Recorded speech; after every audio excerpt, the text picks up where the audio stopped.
Hey Luke, are you positive or negative about AI in video games? I personally think it could be an incredible addition if done right. I think the problem is that I think it's a good question, but I think the problem is AI is such a broad term. It can mean so many different things to so many different people. So I think when people think AI in game development, they think generative AI. So they think you put in a prompt and then it provides a picture and then you use that picture in the development of the game, or some of these even like more ambitious tools where you put in a prompt and it makes a 3D model for you instead of hiring somebody to model that thing for you. Or some of these other tools where it's been rumored that some studios are looking at having AI things like ChatGPT write the game script, write the game story and dialogue for NPCs and stuff. And that freaks people out, justifiably so, I think. Honestly, after playing some of these games like Dragon Age the Veilguard or Saints Row Reboot or Forspoken, honestly, ChatGPT frankly would do a better job, I think, of writing a script. I just being honest, maybe that upsets people. I think honestly, they'd probably do a better job. But I think because the terms are so loose and not clear, you have to be very, very precise when you talk about AI in game development. If you're using something like a ChatGPT or a Copilot or something to streamline your notes. Maybe you did a bunch of notes and you wrote down a bunch of ideas in a meeting and then you use AI to streamline those into a memo and you email that memo to devs. I don't think anybody would be upset about that. I think everybody would be like, yeah, fair point. Okay. Yeah, no, I think that's totally fine. It's just streamlining and optimizing development. But that's technically AI in game development. If you went further and you said, okay, what if we use AI to debug software? There's certain AI tools that are used to debug software and to test stuff. Well, you know, that could potentially take jobs away from software engineers and from QA people, but I think that that's probably okay. Okay, so we'll let that go. What about an AI tool that can be used to actually control an in-game character and can be used for bug testing to try and find bugs? And it's like, okay, well, that's going to take jobs away from QA people. So it just starts to get to the point where you could run into situations where, you know, it's a slippery slope where, you know, one domino falls, the next falls, and the next falls. And that's why these executives love the idea of AI involvement in game development, because it's going to make it so they can lay off a lot of people and they can have much smaller teams making the same game. So it cuts costs, but it's also a tool that everybody else is going to be using. This is the age old problem with trying to boycott technological advancements. Like, you rewind the clocks, take it out of AI, think of another technological advancement like freaking, I don't know, cars, just cars. You got people on horse and buggy, and then you got trucks, okay, and cars.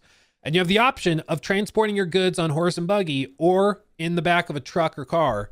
The people that say, no, I'm not going cars, that's going to lay off people that work in the stables to feed the horses. That's going to lay off people that are, you know, farming to get the food for the animals. That's going to lose jobs from the people that build the actual wagons and repair them. So I'm not going to do with that. I'm going to just focus on the way things used to be and the good old way of doing things. I'm going to keep using horse and buggy. Well, the people that are using cars are going to be able to deliver stuff way faster and cheaper as a result of that, because they don't have to feed a horse. They don't have to stable the horse at the end of the day. They don't have to worry about if the horse gets sick. Like, they don't have to do any of that. They can just focus on the core thing that the technological advancement has enabled them to do. And so very quickly, the people that are still using horse-drawn carriages are going to go out of business. They're going to lose money until they can't stay afloat anymore. And then it's just going to be cars anyways. So ultimately, when there's a technological leap that happens, it's going to change the industry whether you like it or not. And so it's more about finding ways to work with it instead of trying to fight against it, because you're not going to beat it. Like, if it really does streamline development, it's going to become mainstream and it's going to be used. And that's the other thing is, like, say EA, I know EA would never do this, but let's say EA announces a directive where they say, we are not going to use any AI tools in game development at all. Even ChatGPT is banned in our offices. If they said that, and let's say that Take-Two Interactive does not say that. Take-Two Interactive and all these Chinese developers and Japanese and Korean developers, they all keep using AI tools. What's going to happen is that EA stuff is going to be more expensive to produce. It's going to take more time. In theory, again, assuming that the AI tools actually do speed up development and streamline stuff. That I know sometimes that's a dangerous assumption to make, but we'll just say for the sake of argument that it does. EA stuff is going to end up being way more expensive. It's going to end up taking way longer to develop games, and they need those games to be massive hits when they come out. And so they're going to rely on people paying them that premium for things being made by hand, by human hands. And I think what we've seen for a century, 2 centuries at this point, is that people might talk a big game about supporting like the local economy, made in America. They may like talk a big game about supporting that stuff, but ultimately their purchasing habits don't really show that. People say they love made in America furniture, right? There's a furniture store in a city near me. This place, Woodley's, okay? One of Woodley's big things is that a lot of their furniture is made in North America, okay? It's not made in China and shipped over, it's made in America. But what's the cost of that? Well, the cost is that this like dresser, this bookshelf thing, just this dresser is probably like $5,000-$6,000. Just that. We went in there one time when we first moved into a larger apartment. Me and Nikki went in there and we were looking for furniture. We needed a bookshelf and we were shocked at how expensive everything was. But it's because it's like all made in America. Like it's all handcrafted, whatever. But the price reflects it. And so what did we end up doing? Because we're broke, fresh out of college, we ended up going to IKEA and getting the cheap ass stuff because it's what we could afford. And it's the same thing with like AI development in video games. I think is some people have said on social media that I'd be willing to pay a premium if a game was made entirely by humans without the use of AI. I just don't buy that. I don't buy that enough people would be willing to spend like $20, $30, $40 a copy more to support something like that, because ultimately people just care about the quality of the game. And if you can't even tell that AI stuff was used in the development of a game, I think that it's not going to matter that much. At least with the furniture stuff, you can tell when it's been made with real wood, not like composite compressed board or whatever. You can tell when it's a good piece of furniture versus when it's not. But I think the whole argument with the AI stuff is that in theory, you shouldn't be able to tell, which is why these devs or these executives are so excited. Because in theory, if you can use an AI tool to debug software and you can lay off a bunch of engineers, do you think the gamer is going to notice? No, the gamer's going to probably, hopefully notice that the game runs better. So I don't think they'll they'll care that much. AI won't make the purchase price cheaper. It'll only increase profits for them. Yes, and the idea is that it minimizes losses. So instead of Concord costing $400 million to make, their hope is it only costs $100 million to make.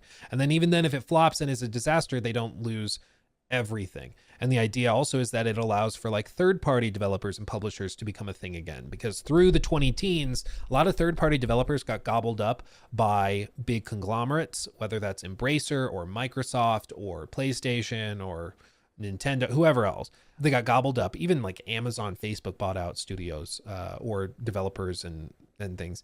And it's because like it wasn't that feasible for them to bankroll these massive projects anymore, when they could just be owned by a massive giga corporation that would front the bill for everything. But if things are able to be made cheaper, you could see more surprising startup games and projects if things are able to be produced at a cheaper level. So all of this to say, AI use and AI tools in game dev, I think it's going to happen no matter what, whether you like it or not.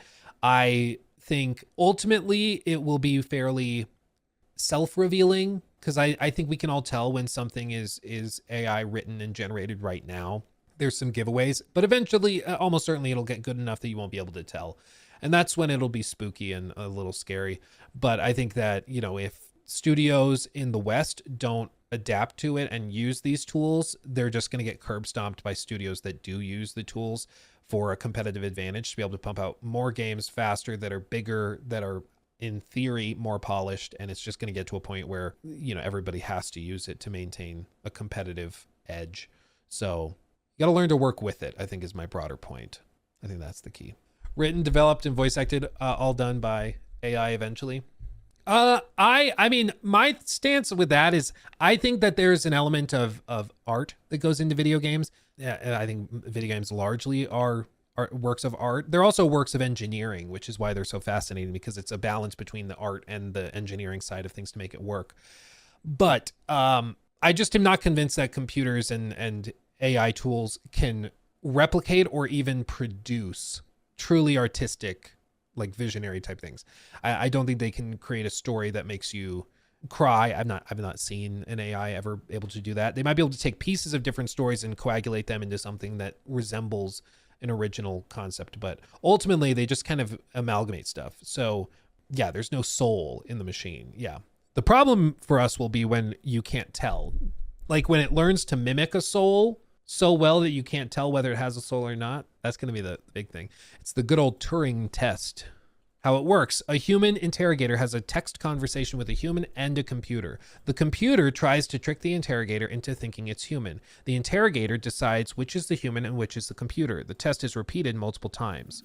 Like with this, I think there's a lot of AI LLMs and stuff that actually might be able to convince you pretty quickly that they appear to be human. There's some tricks, of course, you could pull. Like there's some things where certain AI LLMs can't like logic their way to certain things. So there's certain ways you can trick them even now, but eventually they'll probably learn how to respond to those tricks. So if it gets to the point where the AI, you can't distinguish it between it and a person because it's just learned how to mimic a person closely enough. At that point, like, oh God, it's the old thought experiment where you're like, hey, if I can't tell it's explored in like Fallout 4 in Detroit Become Human, it's not just a thought experiment in philosophy, but also in video games.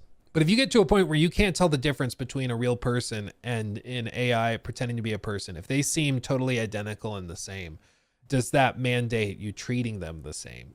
If an AI has been trained to believe that it's experiencing pain and misery and sorrow and things based on certain stimuli, does that mandate you treating it as if those feelings and emotions are legitimate? I don't know. It doesn't. It's just a stupid can opener. It's basically a microwave. Yeah. You would like Detroit Become Human. You would like that. Because that's one of the things they did in Fallout 4, where they were like, do you kill this android or not? As he's begging for his life and everything. And sometimes if you kill him, it's like, oh no, that was a person. Everyone was just saying it was an android. Then other times you think it's a real person, you save them, and then they die and you find out that they're actually an android and they weren't real, but you can't tell the difference. Is Luke a real person or just an AI? What if we're all AI? What if this is just a simulation? I forget who said it, but somebody was like, honestly, if I were to make a simulation, if I was some all-powerful or crazy powerful alien, and I wanted to make a simulation where each of the simulated NPCs had their own thoughts and ideas and thought that they were real. He's like, I'd put them on a little ball that I could manage the physics sim of. I would put that ball in the middle of some things that would look kind of interesting to keep people intrigued. Maybe you go there little ways, but you're always pretty well contained. And then I'd put them in the middle of an ocean that's so vast, there's no way they could ever get to another piece of land to poke and prod.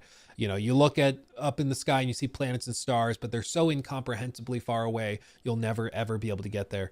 It's like, oh God, my brain is melting.